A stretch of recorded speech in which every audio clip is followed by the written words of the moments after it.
यहाँ खोलते हैं अनजाने राज। मैं एक्स नेवी रिटायर्ड हूँ, नेवी में था मैं। तो कभी होती हैं बचपन की बातें, I was a very naughty child. कभी थोड़ी कहानियाँ, और एक बंदा यहाँ से अफगानिस्तान से यहाँ आया था, मुझे उनका अगला खाना खा के जाना है। तो कभी जिंदगी की कुछ कठिन रातें। और 2012 में मेरे साथ कुछ ऐसा हेल्थ इशू हुआ जिसकी वजह से मैं बहुत ज़्यादा फिजिकल एक्सटेंसिव वर्क नहीं कर सकता था। लगते हैं ठहाके खोले दिल से क्योंकि आप देख रहे हैं मुलाकात जिंदगी से। नमस्कार, आप सभी का स्वागत है मुलाकात ज़िंदगी से में। ये एपिसोड नंबर 3 है और आज हम आपको जिनकी ज़िंदगी में ले जाने वाले हैं उनका नाम है संजय जैनवी। मैं जानता हूँ ये नाम आप लोगों के लिए काफ़ी फेमिलियर नहीं होगा क्योंकि आप सभी इन्हें अंकल के नाम से जानते हैं क्योंकि ये अंकल्स कैफ़े के ओनर हैं। नमस्कार संजय जी। नमस्कार।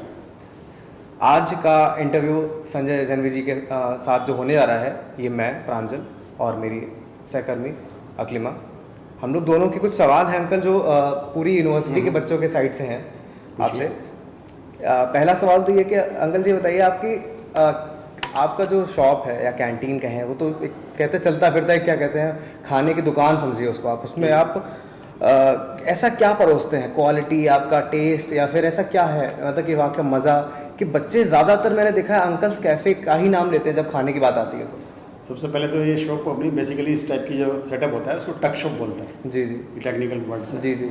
दूसरा, बच्चों की ज़बान पे क्या है, फर्स्ट डे से जब मैं स्टार्ट किया था, मैं पहले जो चीज़ आइटम बच्चों को देना चाहता हूँ उसको खुद बनाता हूँ। हाँ जी, हाँ जी। और उसमें फिर R&D करता हूँ up to 1 to 2 month. Okay okay. जब मैं खुद सेटिस्फाई होता हाँ हूँ जी। फिर मैं अपने लड़कों को सिखाता हूँ वो चीज़, फिर मैं उसको आगे कैरी फॉरवर्ड करता हूँ। अच्छा। उसका रीजन ये, अगर मुझे नहीं आएगा ना हाँ तो जो मेरे लेबर हैं, जो काम कर रहे हैं, वर्कर हैं, हाँ जी, हाँ जी, हाँ जी। वो उल्टा सीधा बना के दे देंगे, बोला अंकल को तो कुछ आता नहीं, दे दो। हाँ जी, हाँ तो मैं उनको टाइट कर देता हूँ। ऑल ऑफ सडन जैसे कोई कस्टमर ले रहा है, बीच में से कस्टमर पता नहीं होता, लेकिन उसमें से एक स्पून निकाल के हाँ जी। बीच में चेक करता हूँ कि वो बच्चे क्या बना रहे हैं। क्या बना रहे हैं। तो उनको, जो मेरी लेबर है, उनको डर बना रहता है एक तरह से कि अंकल कभी भी चेक कर सकते हैं। मतलब कि अंकल लगातार क्वालिटी चेक करते रहते हैं खाने का, और ये बहुत अच्छी बात है अंकल। आप मतलब ये नहीं करते हैं कि आप सिर्फ खाना बेच रहे हैं, आप खाना परोस रहे हैं, उसमें अंतर है।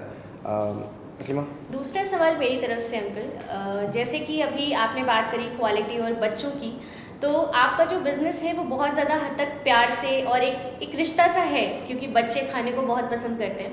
तो मेरा सवाल आपसे ये कि अभी कोविड का हाल जल्द ही बीता है और हम सब एक बहुत बड़े लॉस से गुजरे हैं, तो इस टाइम पे आपने अपना बिज़नेस को कैसे कवर अप किया और बच्चों को आपने कितना मिस किया और किस तरह से अपनी चीज़ें देखी, हम जानना चाहेंगे। देखिए, लॉसेस तो काफ़ी हुए हैं, अराउंड फ्रेंकली बता रहा हूँ 20 लाख के करीब मैं अंडर लॉस में हूँ। ओके। तो मतलब जो डिपॉजिट थे वो मुझे इसमें पुट ऑन किया, उसमें डालना पड़ा, तो फिर जाकर थोड़ा पुल ऑन हुआ। जी। और जब काफ़ी घर पे रहते थे लॉकडाउन में, बहुत मिस होता, क्योंकि मेरा ये टाइम पास नहीं है, इंजॉय करता हूँ इस चीज़ को, बच्चों को सर्व करके खुशी होती है। शायद बहुत से लोगों को नहीं पता, मैं सिंगल हूँ, शादी नहीं किया हुआ है, तो मैं चाहे इंजॉय करता हूँ। जी। तो उसका रीज़न यही था, और बस बाकी फिर मैं बच्चों ने भी आपको बहुत मिस बहुत किया ज़्यादा। होगा बच्चे भी शायद। हाँ, जो जितना कुछ- शारदा को हाँ। मिस किया उतना ही आपकी अंकल्स कैफ़े को भी मिस जरूर, किया जरूर। होगा, और बच्चे हमेशा मिस भी करते हैं इस चीज़ को, और अब वो चीज़ें फिर से दोबारा चालू हो कुछ गई है, ब- तो हम सब बहुत खुश हैं बिल्कुल। और आप भी आशा करते हैं कि बहुत ही खुश हो। Thank you. अंकल, मेरा आपसे अगला सवाल है कि जैसे मैंने देखा है कई बार अंकल्स कैफ़े के सामने तो बहुत ज़्यादा भीड़ लग जाती है, कई बार तो मुझे ही खाना लेने में काफ़ी टाइम लग जाता है। तो मैंने देखा आपका स्टाफ से 4 या 5 लोग का है, तो इतनी सारी भीड़ को इतनी छोटी सी स्पेस में 4-5 लोग की टीम के साथ आप मैनेज आखिर कर कैसे लेते हैं? अभी तो हमारा सॉफ्टवेयर 3 साल से बिलिंग सॉफ्टवेयर हो गया, बल्कि 5 ईयर्स से। हाँ जी। उससे पहले नहीं था, लेकिन फिर भी ये याद हो जाता था किसका ऑर्डर क्या है। लेकिन अब तो सॉफ्टवेयर से टोकन नंबर वगैरह चलता रहता हाँ, है। जब तो आसान हो गया हाँ, काफ़ी। और दूसरा क्या है, मैं रश के टाइम पे बच्चा का फेस नहीं देखता, हाँ जी। मैं आवाज़ देखता हूँ, आवाज़ मुझे पहचान, आपने आवाज़ दिया तो मुझे मालूम है ये बच्चा आवाज़ दे रहा है, उससे पहचान लेता हूँ किसका ऑर्डर है। वाह जी अंकल, आप तो पूरी साइंस लगा रहे हैं उसमें कि बच्चे की आवाज़ से पहचान फिर उस टाइम रश नहीं होता, मुझे स्क्रीन पे रहता है बिलिंग पे और कैश गिनने में, हाँ। 2 चीज़ में ध्यान रहता है। हाँ। और इसलिए आवाज़ पे ध्यान देता हूँ उस टाइम। अंकल, तो एक सवाल मेरा और है, उसके बाद शायद अक्लिमा आपसे सवाल पूछेगी।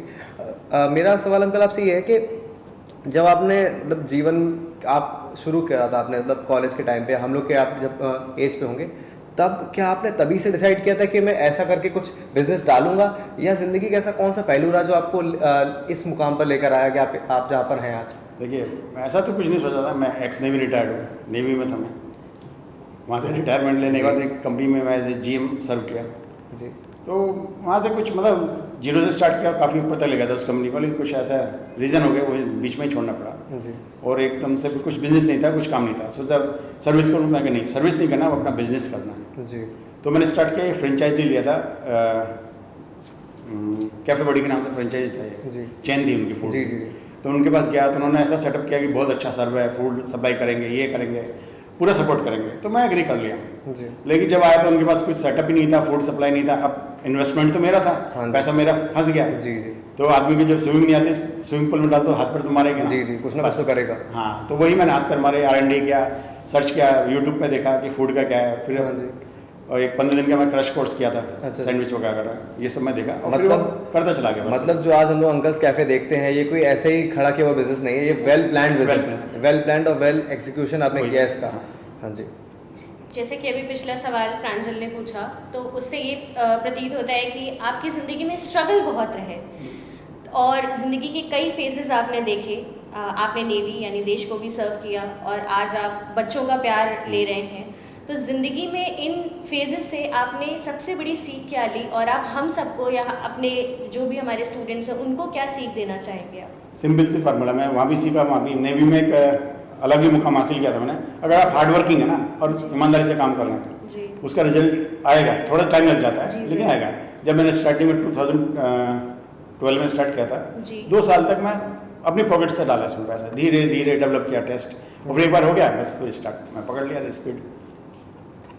अंकल एक अभी तक मुझे बात समझ में नहीं आ पाई कि हालांकि बहुत से लोगों ने बिजनेस स्टार्ट किया है, तो आपके मैंने किसी देखी है कि आपके जो मतलब जो लोग काम करते हैं वहाँ पे जो वर्कर्स हैं उनका खाने को बुलाने का तरीका बहुत अच्छा है। जैसे कभी कभार वो आपके कोई आइसक्रीम होता है तो आइसक्रीम बल्कि बुलाते हैं और उनकी टोन होती है अलग से, वो एक खुशी का माहौल होता है। तो क्या आपको लगता है कि वो भी एक टच है जिसकी वजह से बच्चे बहुत आते हैं? डेफिनेटली अपने स्टाफ को खुश रखना सबसे मेरी प्रायोरिटी रहता है। जी। आप बिलीव नहीं करोगे, ऐसा शायद कोई करता हो मुझे पता नहीं। जी। मैं अपने स्टाफ को एवरी ईयर माता वैष्णो देवी दर्शन के लिए ले जाता हूँ दिवाली में खुद खर्चे पे। अगर मैं 3 स्टार में होटल रुकूंगा तो वो भी 3 स्टार में रुकेंगे, सेम प्लेट से खाऊंगा उनके साथ बैठ के, जी। वही खाना खिलाऊंगा, उनको फील ना हो इन्फीरियरिटी कम्प्लेक्स ना लगे यार सर तुम्हारा रुके मुझे यहाँ छोड़ दिया, ऐसा नहीं है। सेम टेबल पर बैठूंगा, सब कुछ मैं करता हूँ। और बीच में बोलता है हमें जरूरत है बाहर जाना है, पिक्चर देखना है, ठीक है मैं चलो मूवी दिखा के लाता हूँ।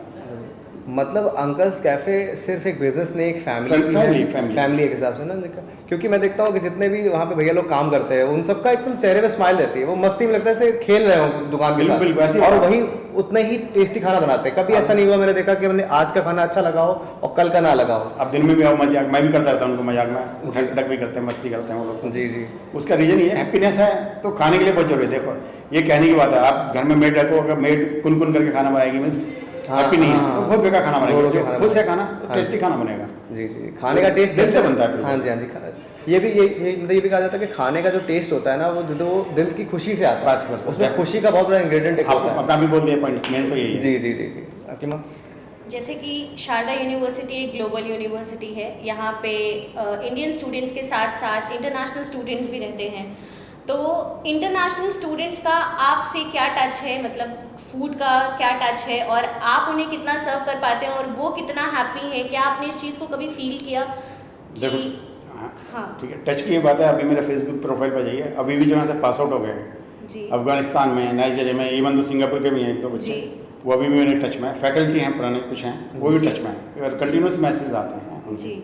और एक बंदा यहाँ से अफगानिस्तान से यहाँ आया था, दिल्ली काम था लेकिन पर्टिकुलर गाड़ी पकड़ के वो यहाँ पे आया कि नहीं अंकल का मिलना है, मुझे अंकल का खाना खा के जाना है। अरे वाह अंकल जी आपसे आज से मुलाकात करके बहुत अच्छा लगा। काफ़ी चीज़ें जानने को मिली। मुझे तो आज तक ये पता ही नहीं था कि आप एक्स नेवी हैं, तो अब से मैं आपको अंकल सर बुलाऊंगा। अरे नहीं अंकल ही बुलाना, कोई इशू नहीं है जी। आपसे मिलकर आपकी ज़िंदगी से रूबरू होकर बहुत अच्छा लगा। जैसा कि हम लोग का प्रोग्राम भी है मुलाकात ज़िंदगी से, तो आज हमारी मुलाकात आपकी ज़िंदगी से हुई। आशा करता हूँ कि एक दिन आपके कैफ़े के सारे वर्कर्स से हमारी मुलाकात हो पाएगी। डेफिनेटली। नमस्कार। नमस्कार। तो ये थे हमारे अंकल संजय जी। आज के एपिसोड में बस इतना ही। अगले एपिसोड में हम आपको फिर रूबरू कराएंगे किसी एक नई हस्ती के जीवन शैली से। तब तक के लिए धन्यवाद।